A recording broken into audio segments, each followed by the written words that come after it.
श्री स्वामी समर्थ. उद्या आहे 6 जानेवारी, वार मंगळवार, आणि या दिवशी आलेली आहे अंगारकी चतुर्थी. ज्यावेळेस संकष्टी चतुर्थी ही मंगळवारी येते त्यावेळेस तिला अंगारकी चतुर्थी असं म्हटलं जातं.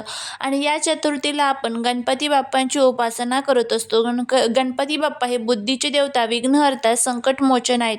गणपती बाप्पांची सेवा केल्यामुळे आपल्या मुलांच्या आणि आपल्या कुटुंबाच्या जीवनातील सर्व दुःख, दोष, अडचणी हे दूर होत असतात. त्यामुळे प्रत्येक घरातील महिला ज्या आहेत तर त्या हे व्रत करत असतात. तर आता उद्या अंगारकी चतुर्थीच्या दिवशी प्रत्येक आईने आपल्या मुलांच्या उज्ज्वल भविष्यासाठी, अभ्यासात, नोकरीत प्रगती होण्यासाठी आणि त्याचबरोबर लग्नातील अडचणी किंवा जे काही अडचणी त्यांना जीवनामध्ये येत असेल तर त्या सर्व अडचणी दूर करण्यासाठी कोणत्याही वयाच्या मुला-मुलींसाठी हा जो एक उपाय आहे तर तो करायचा आहे. प्रत्येक आईने एक दिवा लावायचा आहे. हा दिवा कसा लावायचा याबद्दलची सर्व माहिती जाणून घ्यायची असेल तर याच व्हिडिओच्या खाली ज्या ठिकाणी चॅनलचं नाव आणि लोगो आहे तिथेच खाली एक छोटासा त्रिकोण आहे त्यावरती क्लिक करा, माहिती मिळून जाईल.